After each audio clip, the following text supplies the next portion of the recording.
So hello guys, happy Sunday. So ngayon lang ako nakapag-video ulit kasi busy ang Juntis. So nag-crave pala ako guys ng saging na maroya guys. Masarap kumain talaga.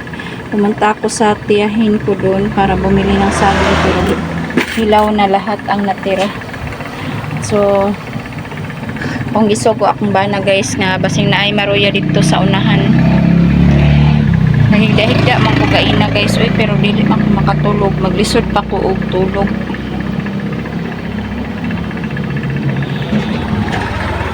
So lisod kaayo ning buntis guys. Mahirap maging buntis, no? Ngayon ako nahihirapan sa pangatlo kong anak sa ito. Mahirap makatulog, mahirap maka-adapt ng ano ba yung posisyon na paano matulog. Tapos meron pa rin akong pagsusuka guys. Tapos kaya kanina inaaliw ko yung sarili ko, nagtutupi ako ng damit ng dalawang anak ko. So natapos ko naman yun pero pagkatapos pagtindig ko ang sakit talaga ng likod ko guys. So ang hirap. So meron pa doong tupiin doon ang rami pero mamaya na lang guys kasi parang masakit ang ulo ko. So dito muna ako sa tindahan kasi wala pa yung asawa ko. Nabili ko ng maruya para snack. So kahit konti-konti na lang meron pa rin akong pagsusuka. So laban pa rin inahan.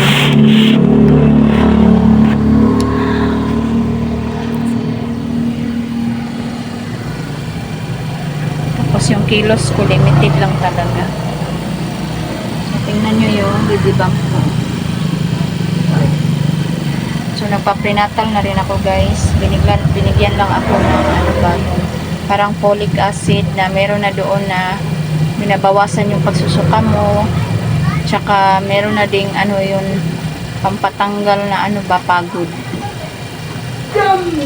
So babawasan naman yung pagod ko guys. Hindi na pareha yung una na palagi nahihilo. Jeez. Sige, bira ha. Kabalo ka? Oo. So pinagbawalan ako ng doktor na ano ba na mag-akyat ng hagdan.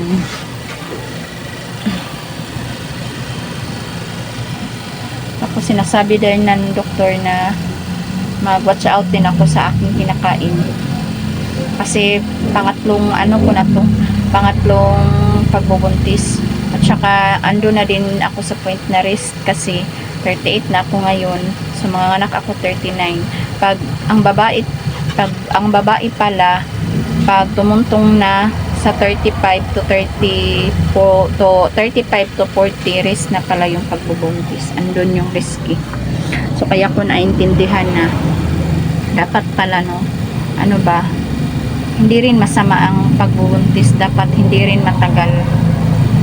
Tapos ano, kagaya ko, inano ko kasi yung ano yung anak ko ba na nasa 5 years yung gap nila. Pero dapat pala na okay lang yung tatlong ano. Pero alam mo na, yung pagbuntis ko talaga ano naman lang, hindi nakaplano. Inano ko na lang na ano, kung bibigyan kami ulit ni God ng ano, ito, yun nung nag-stop talaga ako ng ano, pills nung January. Inano ko na lang kung bibigyan ako ng anak, okay lang, kung hindi okay lang din kasi dalawa namang anak ko, dalawang lalaki. So pero yung mga anak ko gusto magka baby ng babae. So inano ko na lang talaga sa Panginoon na siya na ang bahala. So ngayon November ako hindi dinatnan. So pagpiti ko nung December 2 positive na. So ganun. So naubaya ko talaga lahat sa Panginoon. Siya lang talaga nakakaalam at saka unexpected din ito. So, isa din itong blessings, diba? Unexpected talaga itong pagbubuntis ko kasi hindi ko akalain ba na binigyan agad ako ni Lord.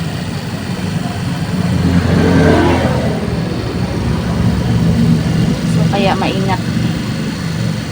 So, sa January 7, mag-minute ako again ng aking ubigayni. So, babalik ako sa kanya para ibasa niya, inano kasi ako niya ng vaginal ultrasound. So, mga next week pag mag 2 months na to, magpa-vaginal ultrasound ako, magpa-appointment ako. So, before January 7, mag-undergo ako ng vaginal ultrasound. Tapos, pagka January 7, siya na yung magbabasa kung ano yung result. So, see you later, guys. Bye! Welcome back to our channel. So, meron tayong pinaypay dito, guys.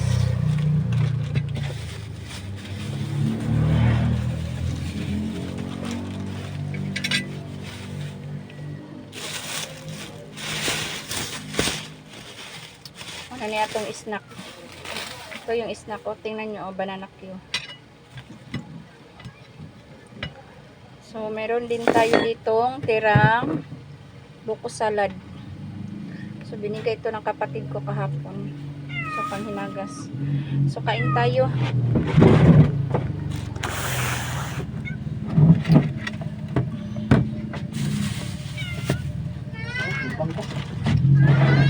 Oh!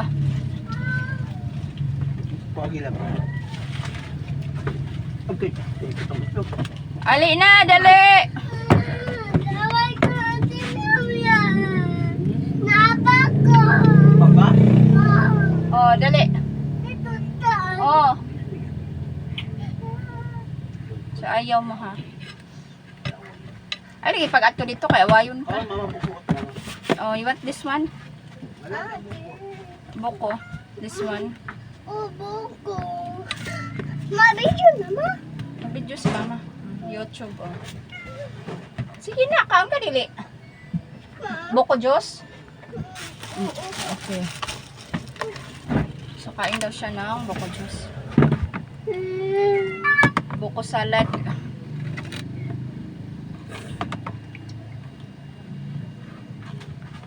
Love you, ma.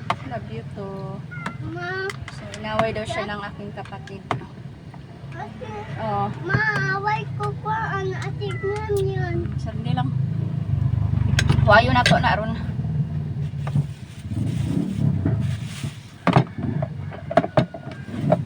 So, kain tayo, guys. Sarap to, pinaypay.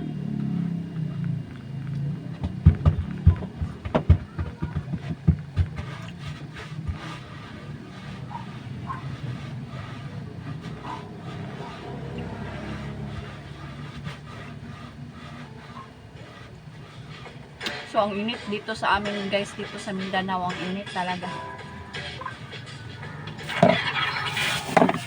Wala nang ulan.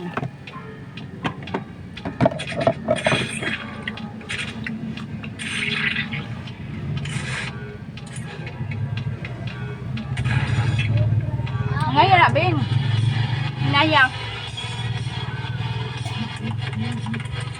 Yung eldest ko natulog pagkatapos ng tanghalian. Ngayon na, Bing. Ano lang. Nag-vlog si mama.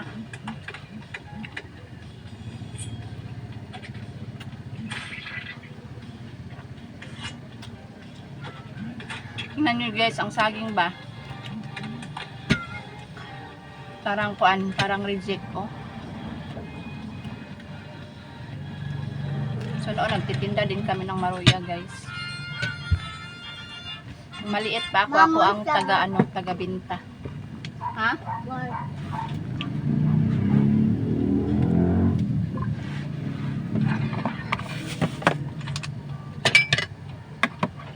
Ayun, kahit maliit, binibinta. Kami dati, yung maliit na saging, ini-snap ng lamang namin.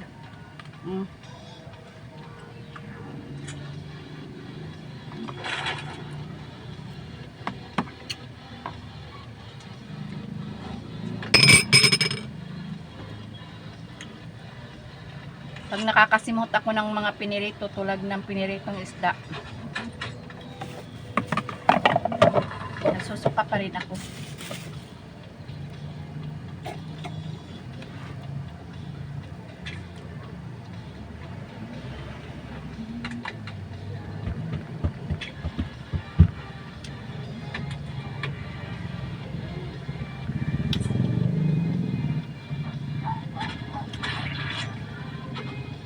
So, ang hirap talaga guys, no? Kasi limited lang yung gusto nating gawin sa pang-araw-araw. Kasi meron tayong dinadala. Tsaka kailangan din natin na huwag tayo ma-stress. Kasi isa na yun sa kung magpa-stress ka, matatanggal yung dinadala mo sa tiyan mo. Kaya i-enjoy lang natin.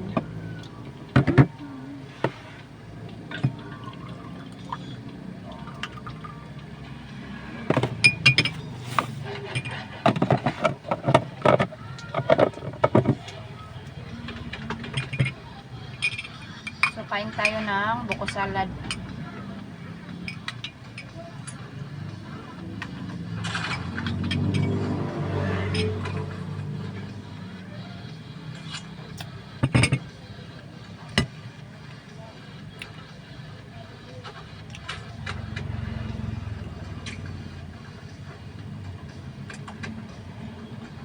Sarap.